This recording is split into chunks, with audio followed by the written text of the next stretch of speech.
Hi, I'm Aaron Marcus, and welcome to the Secrets to Booking TV Commercial Jobs webinar. We're at an amazing place here in New York. It's a rehearsal studio. You're going to be hearing singers, you'll be hearing musicians getting ready to audition, getting ready for performances. We are so fortunate to have Mark Zolsenberg, who is an incredible actor. He's had tons of success with not only commercials, but films, television. And so, Mark, first of all, thank you so much for being a part of the webinar here today. Mark is also the head of the New York Acting School for Film and Television in New York.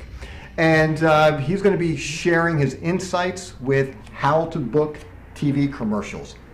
Very first thing I just wanted to talk about is, so many people watch television commercials and they think, boy, this seems easy. I'd love to be doing this, either for yourself or your children.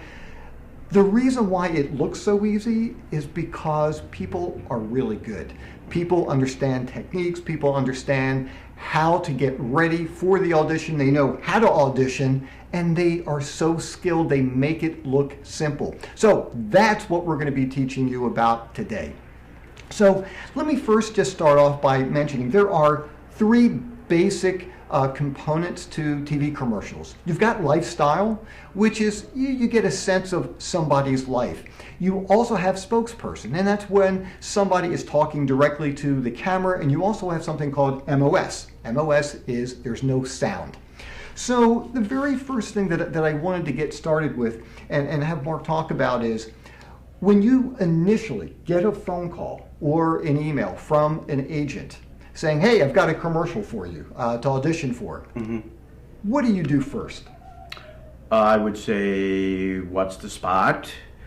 And what's the character? Who am I playing? I'd get some sense of if it's upscale, downscale. Is the character a construction worker, a teacher, a doctor? Just have a sense of who I'm playing. That's the most important thing. Absolutely. And and something else to keep in mind when you mention what is the commercial about, who is it for, that's something else that's really important because for two reasons. One is if you have a conflict, and that means you have a commercial that is currently running for a competing product, you better tell your agent about it if your agent doesn't know, because that could create a lot of problems. The other thing too is you want to make sure that you're comfortable working and supporting and being a part of this particular product. I know some actors who will not do ads for furs, meat products, could be alcohol, cigarettes, whatever it is. Make sure it's something you're comfortable with, because you don't want to put yourself in that kind of situation where you're doing something and you're going to feel horrible about it. You want to hear a funny story? Shall I diverge? Absolutely. I once got a call to do a Coca-Cola commercial. And construction worker. The reason why I got called in to be a construction worker is I sent out some pictures with a construction worker hat on, so they figured this guy must be able to be a construction worker. Right? So anyhow, I did the audition. They loved me because I'm good, and then they said, "Oh, you don't mind standing on a raft, on a beam on the 18 stories high on a skyscraper?"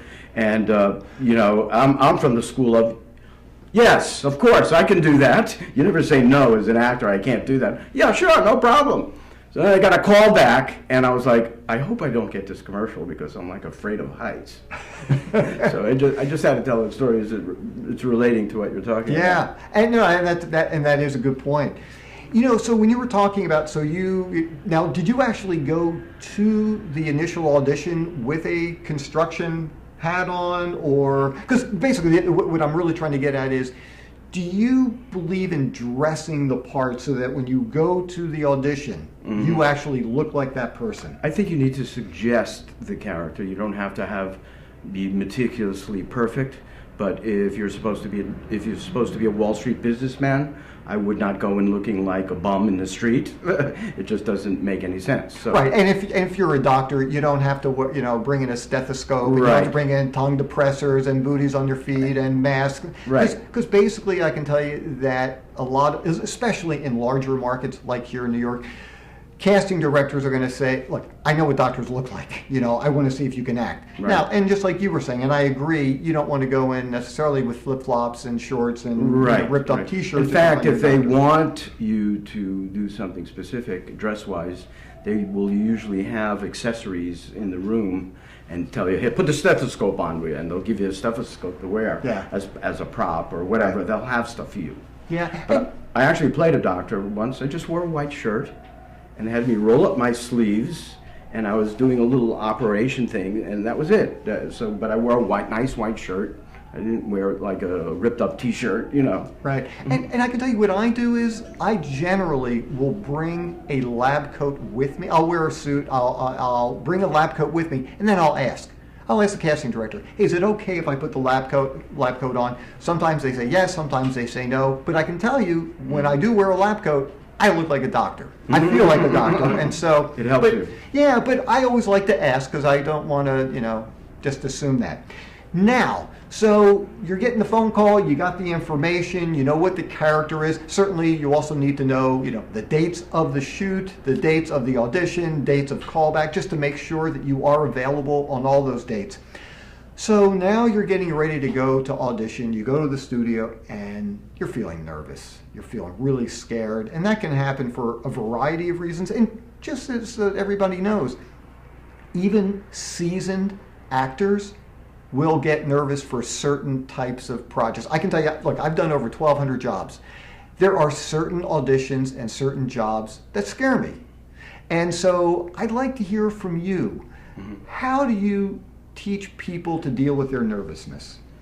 Well, the best way to compensate for nervousness is to be skilled at your craft and to own what you do. If you know what you're doing, if you've studied, you've done your homework, you've taken a lot of classes, and you feel qualified, then you're confident. And confidence is something that will overcome nervousness. The other thing is, part of acting technique is to concentrate and focus on what you're doing in the actual piece.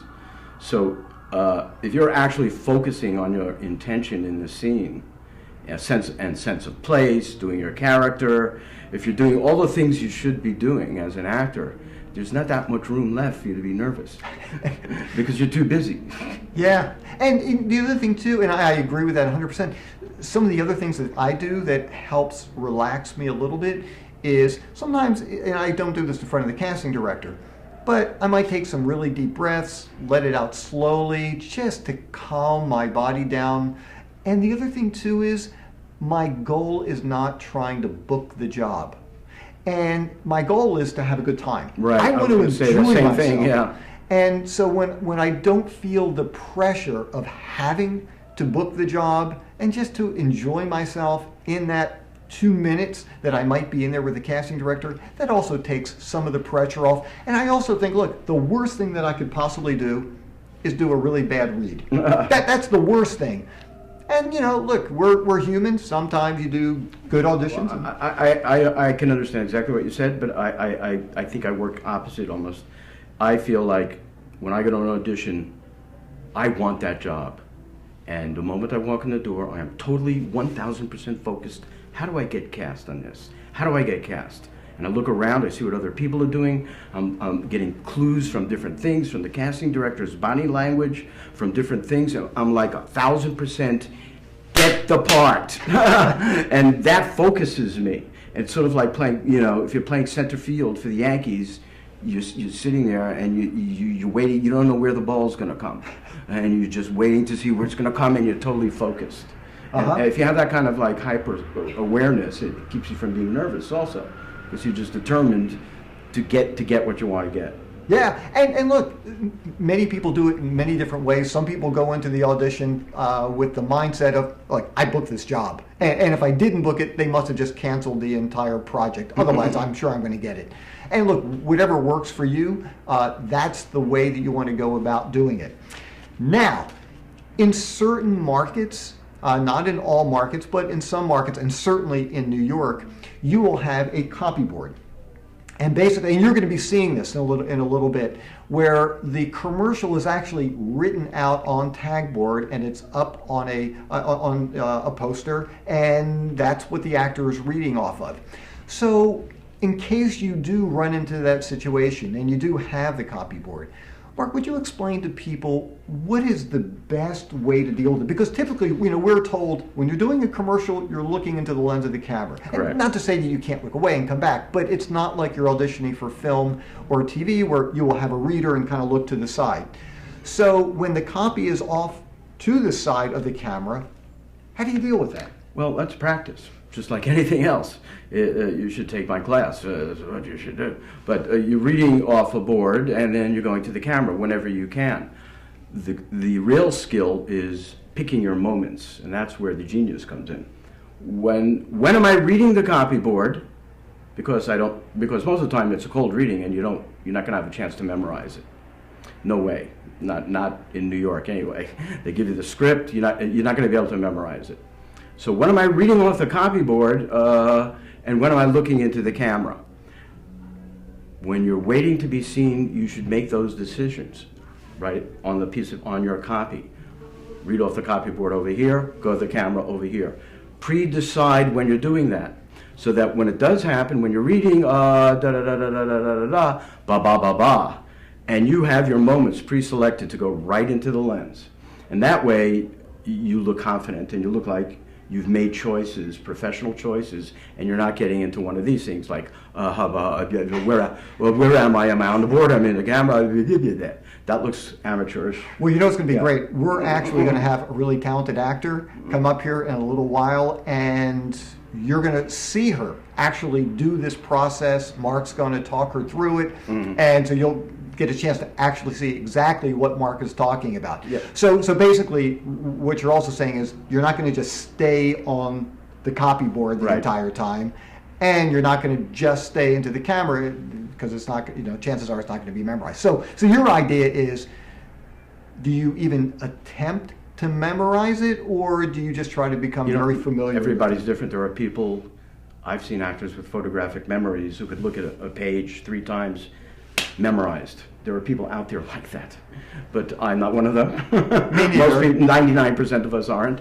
So, but there's a logic to when you want to go to the camera also.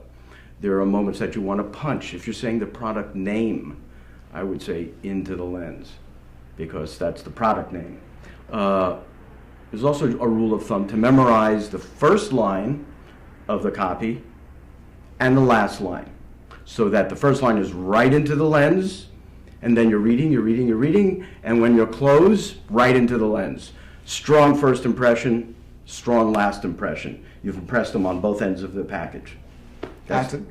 And I've heard that as well, and that's what I do also. And and speaking of the copy itself, how important is it that people read it word for word?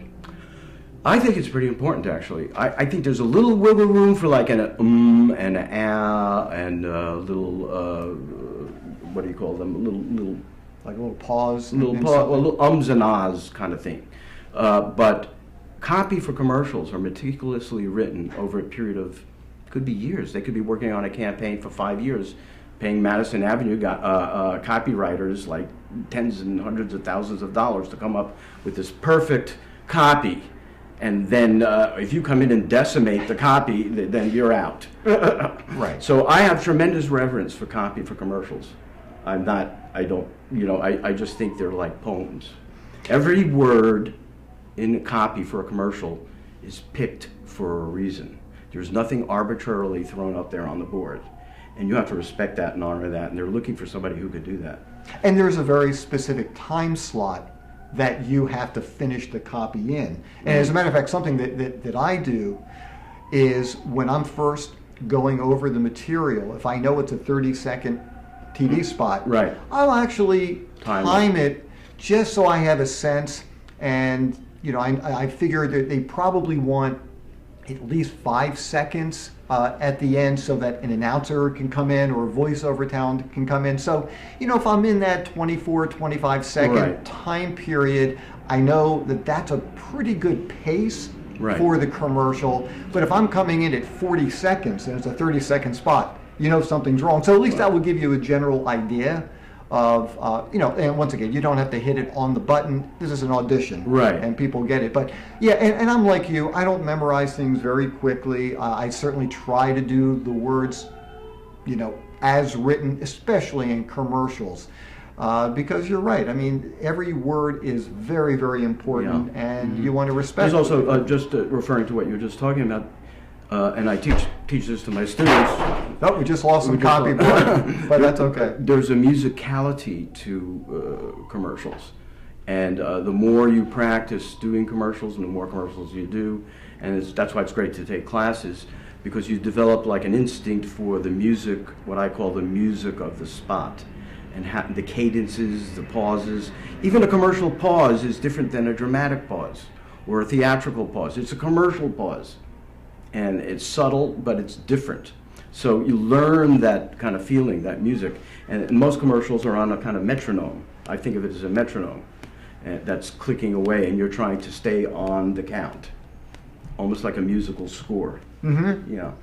And this is something that has happened to me a couple of times, where you go to the audition, and typically they'll just pair you up with somebody else, if you're reading with another actor, and it could be it could be a variety of different people, but let's say it's a husband and wife kind of thing, and there have been times where I'm reading with somebody who's supposed to be my wife, and once again, this is a lifestyle kind of commercial, and we're on vacation, and we're in love with each other, right. and so I'm taking my part in a certain direction, so it's nice and warm and fun, and for whatever reason, the other actor is heading in another direction. What do you tell the actor? What do you do? Well, I always work independently when I go in for a commercial. I try to do, I think I know what I'm doing. And I make my choices and I stick with them because I feel very strongly about them. And if the other character wants to do something different, let him go ahead and do it. Good for you.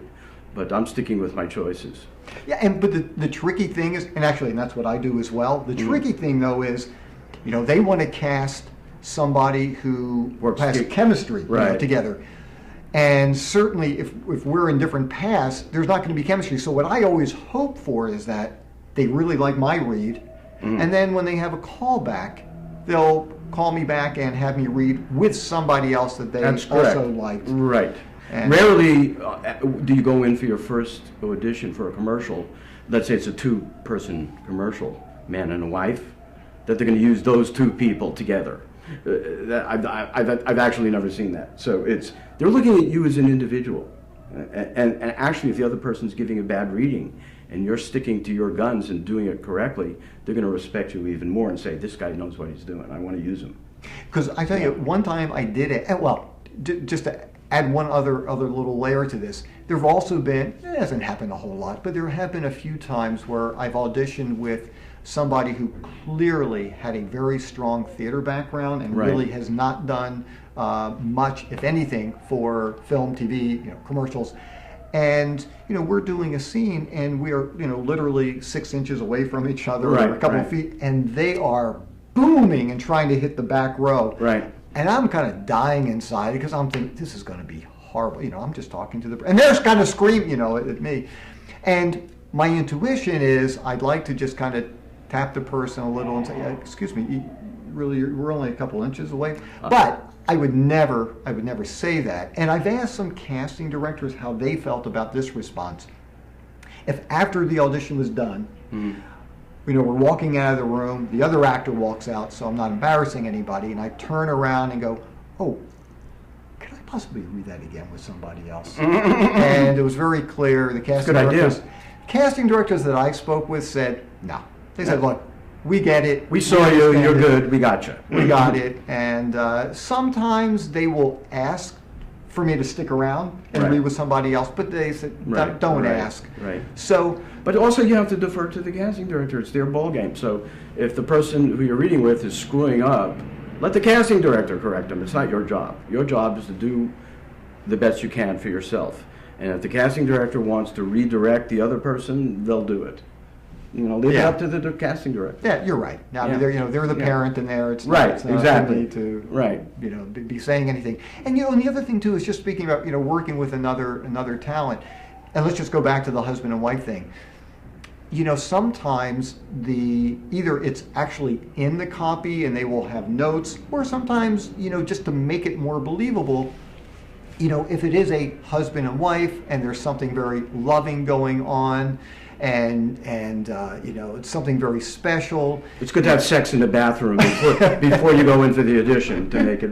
Well, not exactly. I don't know if I can head in that route, but I was going to say that sometimes holding somebody's hand or putting your arm around them, right, or kissing them on the cheek a little, whether it actually says that in the copy, or if that's something that just feels right for that particular role. What I've done is, just because I just don't want to assume anything, I always ask the other actor, and we'll talk about it.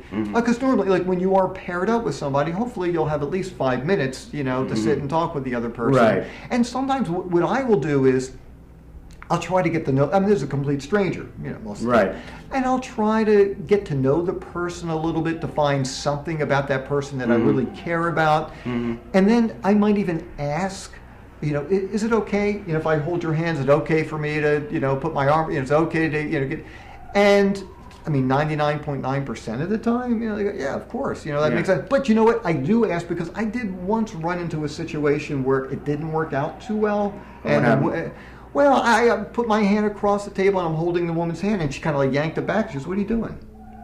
As we were just kind of rehearsing. I would say she has a problem. Well, if you're just holding her hand at an audition, she has a problem. Well, but the point is, I didn't want that to take place during the audition. This was while we were just kind of talking, ahead of time. And right. So, do you have any suggestions? Do you just recommend? I think there's a general understanding out there that certain things are acceptable to do at an audition. Now, so if you go to an audition and he says he kisses her passionately on the lips, well, I'm not going to go into a stranger and like stick my tongue down their throat, But you can say the line so that it sounds like you have been kissing her, and certainly I might establish some sort of physical contact to indicate some kind of intimacy. So instead of kissing the person, I might just do that. Which, now, who would be upset by this? You'd have to be.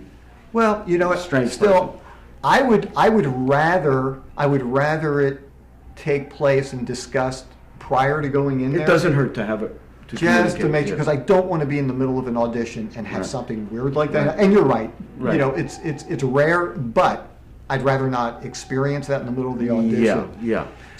So maybe that's a good idea. Just talk with somebody. You do have to be somewhat respectful of the people you're working with, but I think some kind of physical contact, as long as it's social,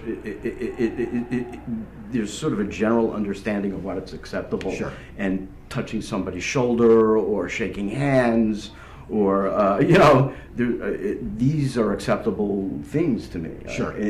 We're all theater actors and professional actors.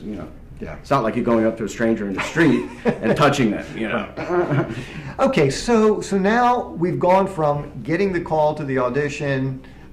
We've gone there. We've dealt with our nerves. We've talked about getting ready for the audition, starting to talk to the other actor. Now you're starting to look at the copy. And just so everybody knows, copy, those are the words for the actual audition itself.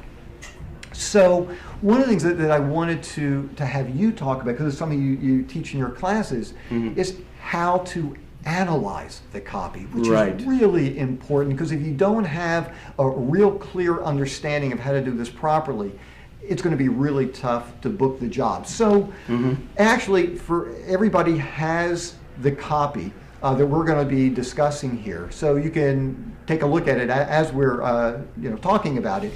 And this is for a coffee, Nescafe, and then there's a mom. So let's say you were just handed the copy. You walked into the casting director's office. The first time you've seen it, what's the very first thing you do when you're looking at the copy? I'm going to read it through. I read it through quickly and try to figure out what the heck is going on here and what they're trying. I'm going to read it through and just see what it says without making any choices, and then maybe look at it again and try to analyze what are they doing here. Usually with a commercial, it's a very focused thing. They're going for something very specific. We're trying to give the feeling that our coffee will make you feel loved. That's just making that up, but just that could be an example. There's always a kind of Madison Avenue under through line to a commercial, which is what they're really trying to do. And it's not always on the superficial level of the copy, but it's underneath the copy. And what are they selling? When they're selling a product, we all know when people, Madison Avenue sells products, what do they use? Popularity, sex, financial success, convenience. These are things that are written into the copy, sometimes overtly, sometimes subtly. And you have to figure out, like, where are they going with this? What are they trying to do here? What's the through line in the commercial? What's the underbelly of it? And once you understand that, it'll help you play the character too, because then, let's say this commercial is about creating security and comfort. So now I know my character should have a warmer voice and be more fatherly and caring. And it's going to help me to actually create the character.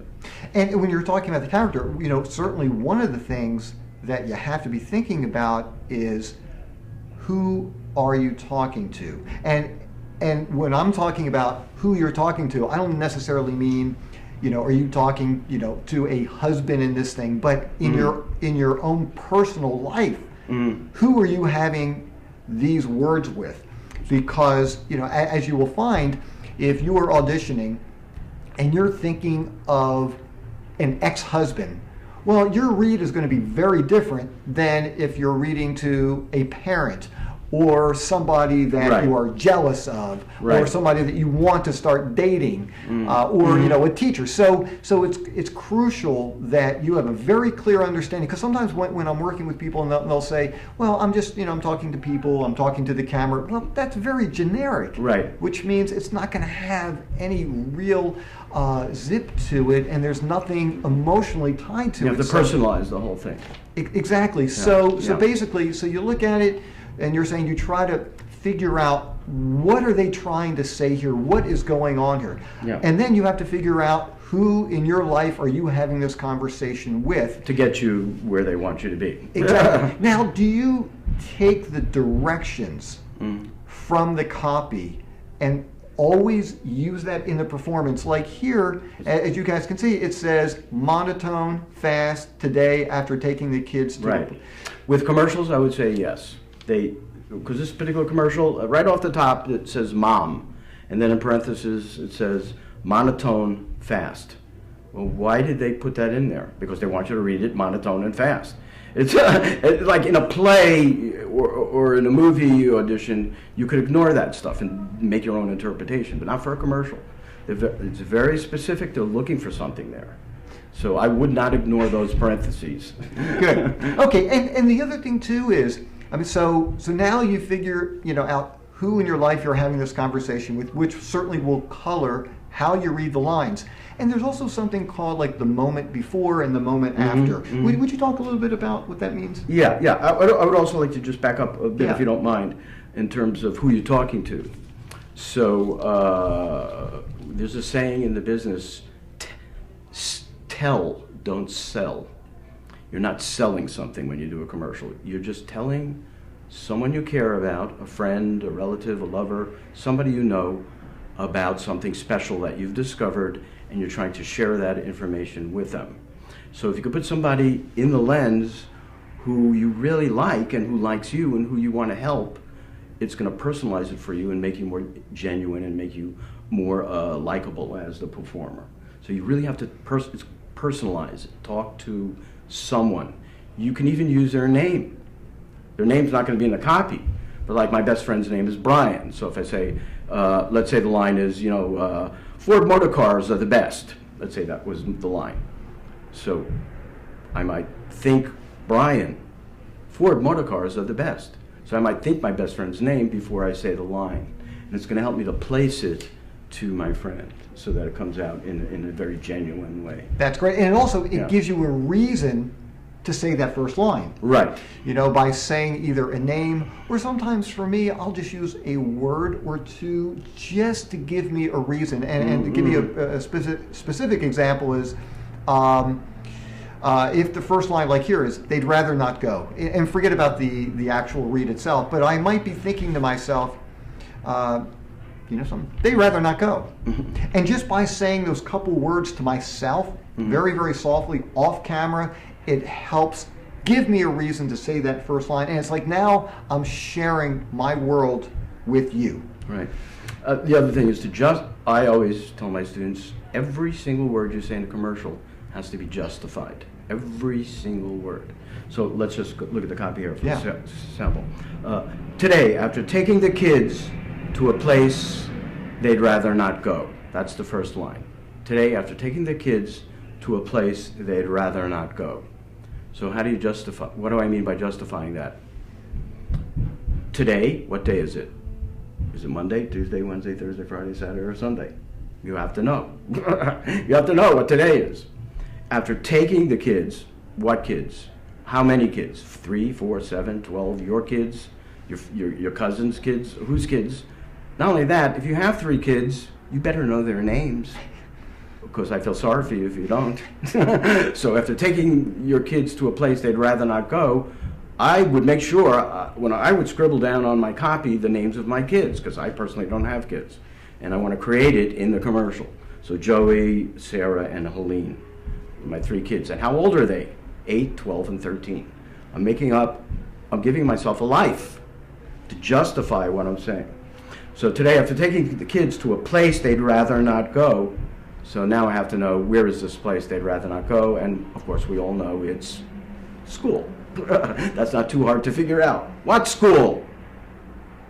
PS 77 in the Bronx. Okay, I'm making it up. You can make it up. But as long as you have an image and a name, it helps you to believe in what you're saying, and which is not so different than real film acting. You have to apply yourself to these commercials and justify what you're saying so that it's real. Yeah, and going back to what you said, I think it's such a perfect line. Actors are not there to sell a product. Right, right. You know, we are there to share our lives so that it gives you the feeling of what the copywriters have when you use this product. This is why they hire professional actors and pay them hundreds of thousands of dollars in residuals to come up and do this stuff, because otherwise they could get their nephew to do it. But they need somebody like me or you to really be able to personalize it and make it real and make it likable and make it something that everyone can relate to. And I don't want to get into all the specifics here, because actually in just a moment, we're going to have Miriam come up, who's a really talented actor. It's Marion. Marion, I'm sorry. Marion, I apologize. We're going to bring up Marion, who's going to actually read the copy off the copyboard, and you guys will get a chance to see it. But the fact is, if you are a union member, I mean, I do know, unfortunately, I've never hit the jackpot like this, but I do know people who've made $250,000 from one commercial. Now, I mean, that's unusual. It's unusual. It's tough to do, but yeah, TV commercials can be very lucrative. So why don't we do this? Why don't we actually get started with your class, and you're going to do some teaching, and let's take a look at the copyboard. Okay. Sounds good. All right. Okay. So I just wanted you guys to get a sense of what the copyboard looks like. Sometimes it's bigger, sometimes it's smaller. It's really important, though, when you do come in, even if you have the copy on a piece of paper, you want to go in and before you start actually reading, read the copyboard first, just to get your eyes adjusted to where the sentence ends, what's the last word on a particular line, so you can get familiar with it. So now what we're going to do is we're going to have Marion come in. I'm going to move the copyboard over here by the cameras, and we're going to start the lesson. Generally speaking, you will slate on your first take. Slate means you will say, "Hi, I'm Mark Stolzenberg," or whatever your name is, and smile and try to be nice. You could slate in character, possibly, or you could just do a general, friendly, kind of warm, I'm a great person to work with, you'll love me, kind of, hi, this is my name. So let's have you slate, Marion. Rolling and slate. Hi, Marion Covet. Yeah, and you're gonna slate right into the lens, right? Let's do one more take on the slate and try to just make it very casual and very nice and warm and friendly, just fun. Action. Marion Covet. Okay, good. You might want to say, hi, I'm Marion Covet, or hello, I'm Marion Covet. Do one more. And don't make it stiff. Very friendly, like you're talking to someone, a good friend. Action. Hi, I'm Marion Covet. Good, that's nice. And the smile works. That's a commercial smile. It's very nice. We call that a commercial smile. So, shall we do a take? Okay. Sure. Let's try the doing the whole commercial, okay? So just so everybody knows, so Marion's now going to be reading off the copyboard Right. at this point. Okay, so we're ready, and action. Today, after taking the kids to a place they'd rather not go, and my husband to a place he'd rather not go, and the dog to a place he'd rather not go, and the car to a place I hate to go, I went to a place I love to go. I call it Cafe Mom, a place that serves new Nescafe cappuccino, new from the coffee experts at Nescafe. Then my mother-in-law dropped by and I said, please stay, even though I'd rather she'd go. Cut. Okay, so that was a bad. We have some adjustments that we should make. So you read the copy the entire time, and you never came into the lens. So find moments. When could you come actually into the lens? The first sentence, maybe? Yes. Memorize the first line and the last line. Also, what's the title of the commercial? Nescafe. Yeah. Nescafe what? Coffee. Is it Cafe Mom or something? It doesn't say the title on the clipboard, but Oh, okay. But I think you did it on the paper, I'm not sure. But I think it's called Cafe Mom. Okay. So you want to hit, I would say that directly into the camera. Yeah. Okay. So, but would you like to? And how about when I say the product name? Should I make sure I look in the camera when I say Nescafe? I would, if I could, if you can. Okay. But also, whenever you say the name of a product, lift and float the name of the product. Lift and float. For instance, so it's a new Nescafe coffee. I wouldn't say that. I would say new Nescafe coffee. Lift and float the name of the product. Like you're gently placing it on a shelf somewhere. Because that's product name recognition. It's very important. That's what they're paying a lot of money for, to have the product recognize the name of it. Mm-hmm. So you want to try another take? Okay. And you're going to look in first line and last line. You're going to try to give to the camera. Okay. Let's try that. And you don't have, after the first take, you don't have to slate. They will not ask you to slate again. And action. Today, after taking the kids to a place they'd rather not go, and my husband to a place he'd rather not go, and the dog to a place he'd rather not go, and the car to a place I hate to go, I went to a place I love to go. I call it Cafe Mom, a place that serves new Nescafe cappuccino, new from the coffee experts at Nescafe.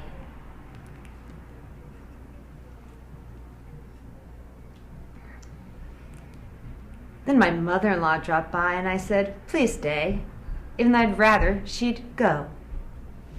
Good, much better, much better. Yeah, so we're starting to get the feeling of the commercial now, right? And this is a good commercial that I like to use for teaching because it has it's a formula that's used often, which is a part A and a part B. Part A is, I hate my life, I'm in big trouble here. And then the product comes along and makes everything terrific and solves all your problems. And that's that's a certain type of commercial that you see over and over again. Not every commercial is like that, but a lot of them are. And so it's called Part A, Part B.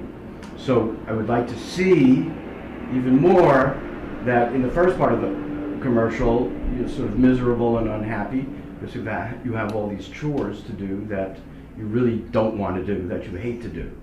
And then what happens? Marion, what happens?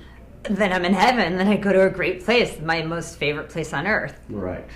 I would like to see you create the Cafe Mom more for me. It's not enough just to say it. You have to be in Cafe Mom.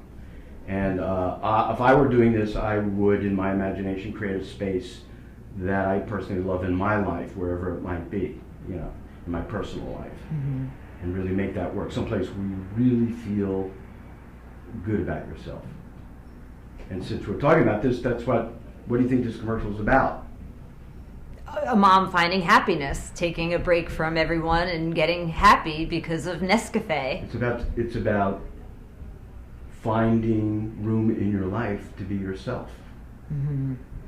Right? Which every soccer mom would love. I wanted to ask you from a technical point of view. Yeah. So they gave Marion a cup to use for the audition.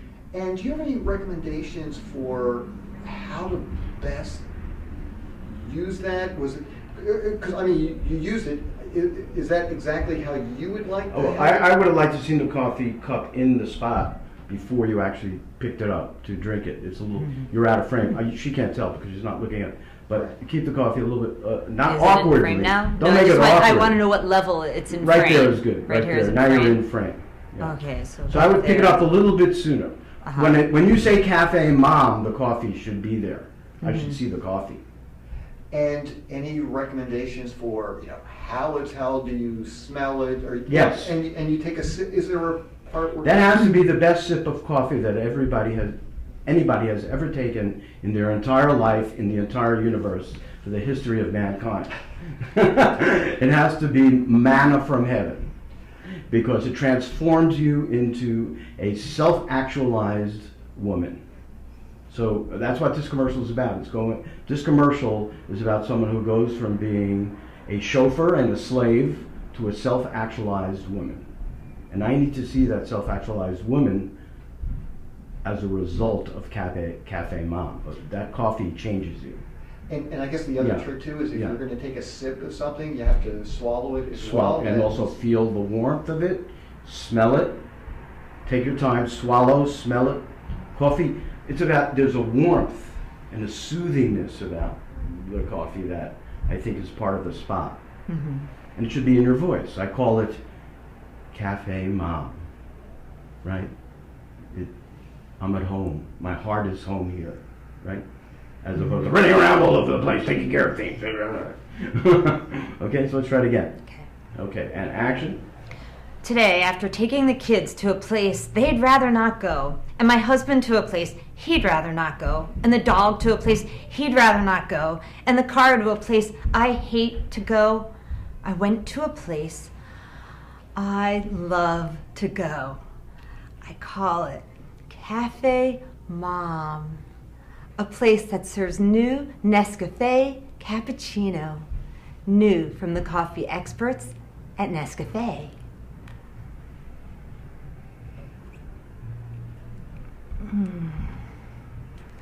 Then my mother-in-law dropped by and I said, please stay, even though I'd rather she'd go. Good. That was 1,000 times better.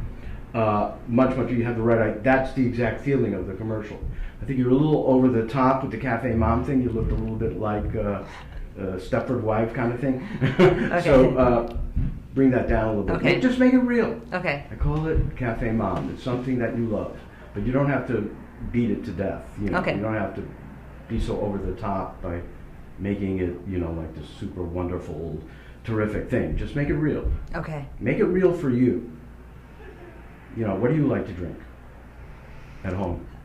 Almond milk hot chocolate. So when you drink it, it's that almond hot chocolate. How do you feel when you drink it?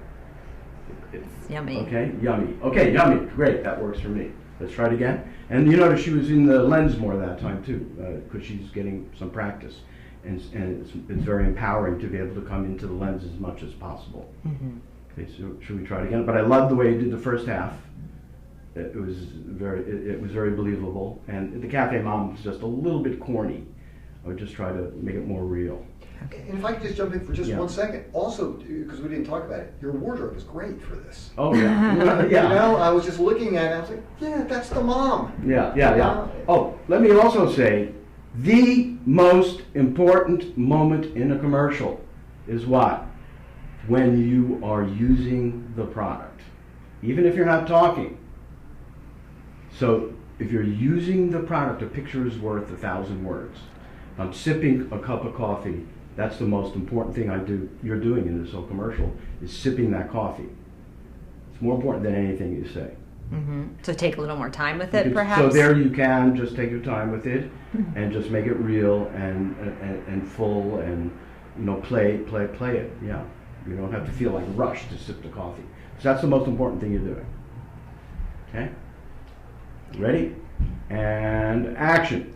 Today, after taking the kids to a place they'd rather not go, and my husband to a place he'd rather not go, and the dog to a place he'd rather not go, and the car to a place I hate to go, I went to a place I love to go.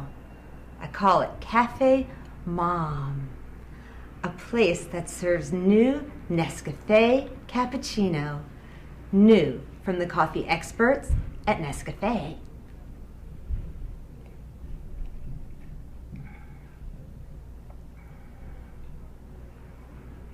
Then my mother-in-law dropped by and I said, please stay, even though I'd rather she'd go. Okay, cut. That was good. That was pretty darn good. What do you think? I thought that was a good take. I think I liked the one before even more than that one. Mm-hmm. Except I do know where you were talking about, like, that one part was a little bit bigger. But I don't know, I think I liked the one before. I thought was really... Why did you say that? I felt like you were more in the place that you needed to be at during the read. Mm-hmm. And I don't know, I guess, like, if you are timing things out, you'll know, like, how much time to spend with the coffee cup. I mean, honestly, I haven't timed anything out. I don't know if that's too long. I assume they would let you know as well. Yeah, right. But one thing is, there's all different casting directors, and one casting director will love you and one won't, and everyone will have different opinions. So Absolutely. Yeah, you don't want to take too long drinking the coffee either. Right. Yeah. It should look natural. And you know what would also be interesting, because they seem to make a real point of monotone. I'd be curious just to hear if the beginning part was more it's like Almost robotic. until you find your space, Right. And then you start seeing things, Right. And look, who knows how they really want it, but it would be interesting just to see a different kind of read, just so people could get a sense of you can try out many different things. Right. So Right. could we try that sure, one too? you want it fast too, because the copy did say The copy fast said- and monotone. Yeah. Yeah. Okay, sure, so let's that. do one fast and You're going monotone. from being sort of a robot to a human being. That's the transformation. Because this coffee just makes you a human again. Yeah, makes you alive. And Gives so you maybe life. that's where that Gives you transition life. is. Yeah. That'd be interesting to see. Yeah, You know, yeah. I don't know if it works. But that's or you not. see, but that's what it is with the commercials, to figure out that spine, that what is the thing they're looking, what the transformation they're looking for, what's the through line, what's the most important thing we're doing here.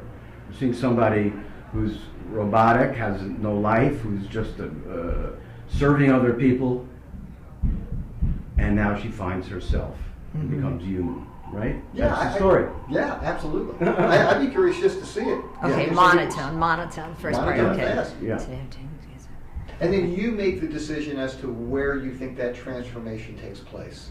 Where you go from being this robotic person who's doing things that nobody else really wants to do until you just catch your breath. And now it's yours. So it would be interesting just to see. But I would also like to see Cafe Mom all around you when you drink the coffee. It's not just in the coffee cup, but you are in a special location. So whether it be under a tree in your backyard, or in your favorite chair, or wherever, if you can create that sense of space, that would be very helpful. It's a cafe, Mom, right? It's a cafe. Okay, rolling, and action. Today, after taking the kids to a place they'd rather not go, and my husband to a place he'd rather not go, and the dog to a place he'd rather not go, and the car to a place I hate to go, I went to a place I love to go. I call it Cafe Mom, a place that serves new Nescafe cappuccino, new from the coffee experts at Nescafe.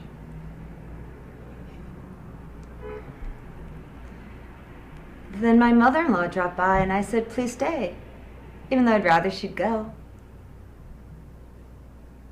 Cut. Okay. Well, Wow, I like that. I thought that was really interesting. Aaron wants to cast you. There you go. He's going to pay you for this. Now, so I'm curious. And how about for you? What did you think about that? It was cool. I like doing it like that. You too. I liked it, and I love the contrast there. Yeah. Yeah. The only thing I thought the beginning was just a little bit too negative. Yeah. Okay. You have to be careful. There's a way to be angry and sort of a little bit ticked off in commercials without looking like you're going to really kill somebody. Right. There's commercial anger, which is soft.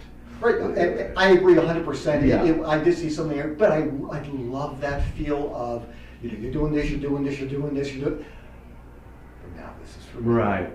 That transition. And I'm in such a good place. I even asked my mother-in-law to stay.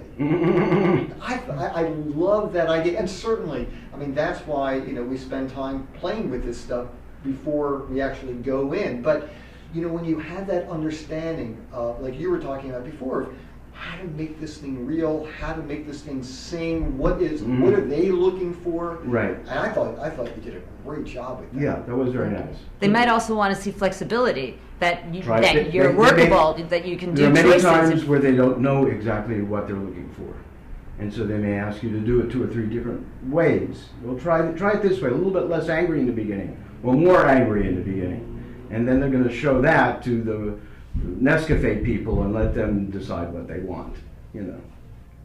So Thank you. Thank you very much. That was great.